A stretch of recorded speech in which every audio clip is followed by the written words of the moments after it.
You learn about something like evolution as a scientist or as a physician, it is truly one of the most awe-inspiring and mind-blowing things you're going to go through in life, just seeing how it all happened.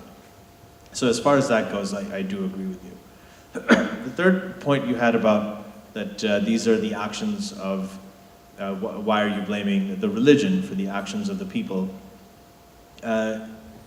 In some cases, that is true. There are people who do things in the name of religion that are not really part of the religion, and I have seen that, but I think that the opposite is also true. In my experience, especially nowadays, I think that most people, most human beings, most Muslims even, are better than the religion itself. If you look at the Quran and the Hadith, or if you look at even many of the other religions, I have a problem with, like, there are many things in there, like cutting the hands off for people who steal in Surah 5 verse 38, or just the idea that when it says in the Battle of Badr in Surah 8 that Allah casts terror into the hearts of the disbelievers, and that the angels were sent to strike off their tips and their heads.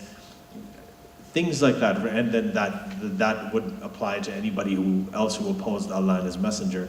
So there are examples of things like that I don't think anybody really, even Muslims, most Muslims believe or practice today, especially most Muslims who live here in Western societies. And I think that the religion itself has many more problems than the actions of the adherents. And this comes down to how you define religion too. There's a difference in my view between Islam and a Muslim. And Islam is a belief system. It's not a human being, it's not living and breathing, it doesn't have any rights. Islam is a set of ideas that are codified in a book, and it's a belief system that many people have. Muslim, however, is an evolving definition. There was a time, 1400 years ago, when Muslim just meant somebody who believes in Islam and practices Islam. Today, we don't really have a consensus on what the word Muslim means. So you can define a religion by its set of beliefs, or you can define it by the actions of its adherents, and you can look at Osama bin Laden and what he does and what ISIS does, and you can look at someone like Fareed Zakaria, who's a journalist. He wrote an article after Trump announced his Muslim ban, and he said that I am a Muslim. But then he also said he's not really a believer. He doesn't go to the mosque. His kids are not Muslims. That he's between a deist and an agnostic. Yet he calls himself Muslim as well. So the word Muslim feels more like an identity to me that is slowly becoming sort of ideologically independent, whereas Islam has a more definitive definition. So that can be it can be confusing to a lot of people, but I think it's a very, very significant factor that we have to take into consideration when discussing this. As for the verse, the 4:34, that you talked about, the beating of the wife, the other buhunna, I've written about that in the book, so I would love to send you a copy of the book and see what you think about it. There have been revisionist interpretations of it, that it does not mean beat your wife, that the word daraba is used in many different ways, striking a separation, and so on. But the way to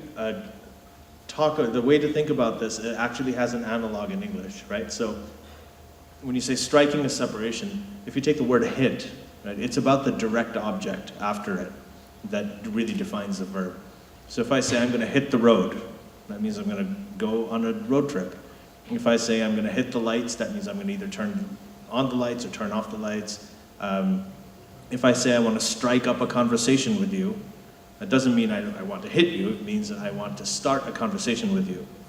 But when I say strike a woman, that doesn't mean I want to start a conversation with a woman. It means that I'm going to hit the woman.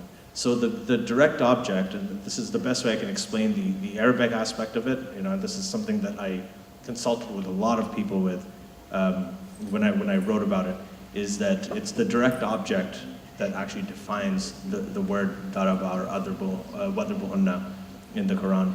if it was about striking a separation, then Wissam, okay, Wissam was but correct me if I'm wrong, I think that the term would be wadrubu anhunna, if it was about striking a separation of the wife. But in any case, well, that's something I talk about in my book. I would be happy to have a further discussion on it.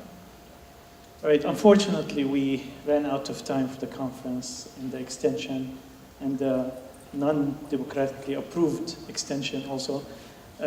So we thank you very much for attending our conference, and we are actually going for dinner. If you'd like to join us, talk to me about the location.